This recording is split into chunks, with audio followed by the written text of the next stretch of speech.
आज का टॉपिक है पीरियड्स कितने दिन तक लेट हो सकते हैं और देर होने के पीछे 7 बड़े कारण कौन कौन से हैं। अगर आपके मन में भी ये सवाल है कि आपके पीरियड्स समय पर क्यों नहीं आ रहे, क्या ये नॉर्मल है या फिर किसी हेल्थ इश्यू की तरफ इशारा कर रहा है, तो इस वीडियो को आप अंत तक जरूर देखें। सबसे पहले ये समझते हैं कि एक नॉर्मल मेंस्ट्रुअल साइकिल क्या होता है। नॉर्मल साइकिल की लेंथ होती है 21 से लेकर 35 दिन, लेकिन ज्यादातर महिलाओं के लिए ये 28 दिन का होता है। पीरियड्स की टाइमिंग हर महिला में थोड़ी बहुत अलग हो सकती है। यह आपकी बॉडी की हार्मोनल बैलेंस, आपकी लाइफस्टाइल, स्ट्रेस लेवल पर डिपेंड करता है। अगर आपके पीरियड्स कभी कभार 2 से 5 दिन लेट होते हैं तो घबराने की जरूरत नहीं है। ये जो वेरिएशन है वो कॉमन होता है। अब बात करते हैं पीरियड्स कितने दिन तक लेट होना सामान्य माना जाता है। पीरियड्स अगर 5 से 7 दिन तक लेट हो रहे हैं तो इसे अक्सर नॉर्मल वेरिएशन माना जाता है। 8 से 10 दिन या फिर उससे ज्यादा डिले अगर लगातार हो रही है तो फिर किसी अंडरलाइंग हेल्थ इश्यू का सिग्नल हो सकता है।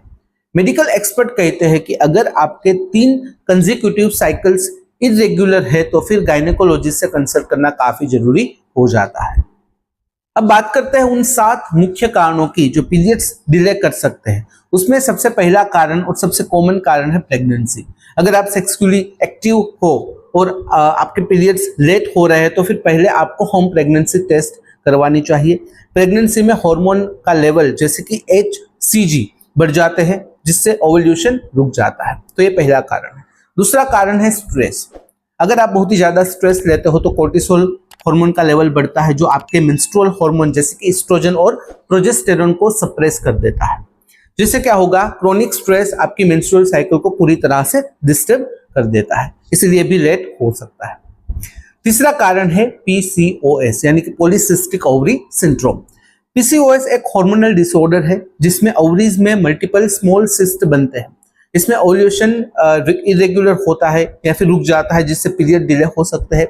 उसके सिम्टम्स में आपको acne, weight gain, facial hair growth इत्यादि देखने को मिल सकते हैं। चौथा कारण है थायराइड डिसफंक्शन। हाइपोथायरॉयडिज्म और हाइपरथायरॉयडिज्म दोनों ही मेंस्ट्रुअल साइकिल को इंपैक्ट कर सकते हैं। थायराइड हार्मोन का इम्बैलेंस रिप्रोडक्टिव हार्मोन्स को भी प्रभावित कर सकता है, तो उससे भी ये परेशानी हो सकती है। पांचवा कारण है सडन वेट चेंज, यानी कि आपके वजन में एकाएक बदलाव होना। बहुत तेजी से वेट लॉस या फिर वेट गेन होना भी पीरियड्स इरेगुलर कर सकता है। बॉडी फैट का सही लेवल होना जरूरी है हार्मोनल बैलेंस के लिए। अगर वो बिगड़ता है तो पीरियड लेट्स हो सकते हैं। नंबर 6 है एक्सेसिव एक्सरसाइज, यानी कि बहुत ही ज्यादा व्यायाम करना। Over exercising specially without proper nutrition can lead to a condition called hypothalamic amenorrhoea. ये कंडीशन ब्रेन से सिग्नल को सप्रेस करती है जो ओवरीज को ओवल्यूट करने के लिए कहती है। 7वां कारण होता है सर्टेन मेडिकेशंस या फिर कुछ मेडिकल कंडीशंस। अगर आप कुछ दवाइयां ले रहे हो या फिर पहले से आपके शरीर में कुछ परेशानी है तो कुछ मेडिसिन जैसे कि एंटी डिप्रेशन या फिर कीमोथेरापी ड्रग्स या फिर बर्थ कंट्रोल पिल्स भी साइकिल को डिले कर सकते हैं। साथ ही साथ अगर आपके शरीर में कोई भी क्रोनिक इलनेस है जैसे कि डायबिटीज है, सीलियाक डिजीज है या फिर ईटिंग डिसऑर्डर है तो वो भी जिम्मेदार हो सकते हैं। अब सवाल आता है कि डॉक्टर से कब कंसल्ट करना चाहिए, उनकी सलाह कब लेनी चाहिए। अगर आपके पीरियड्स 3 महीने से एब्सेंट है जिसे एमेनोरिया कहते हैं, अगर पेन बहुत ही ज्यादा हो रहा है, ब्लीडिंग बहुत कम या फिर बहुत ही ज्यादा हो रही है, अगर आप प्रेगनेंसी सस्पेक्ट कर रही है तो डिले ना करें, एक क्वालिफाइड गायनेकोलॉजिस्ट से कंसल्ट जरूर करें। अब फाइनली रुक करते हैं कंक्लूजन की तरफ। उम्मीद है कि आपको आज की जानकारी उपयोगी लगी होगी।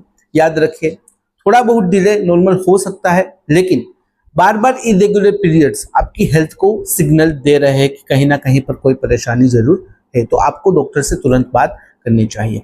अगर इस वीडियो से रिलेटेड कोई भी सवाल है कमेंट में आप बेझिझक पूछ सकते हो। कमेंट में अगर आप अनकंफर्टेबल हो डायरेक्टली मुझे मेल कर सकते हो qa.hm@gmail.com पर। तो फिलहाल इस वीडियो में बस इतना ही। आज का वीडियो ध्यान से देखने और सुनने के लिए आपका धन्यवाद। जय हिंद, जय भारत।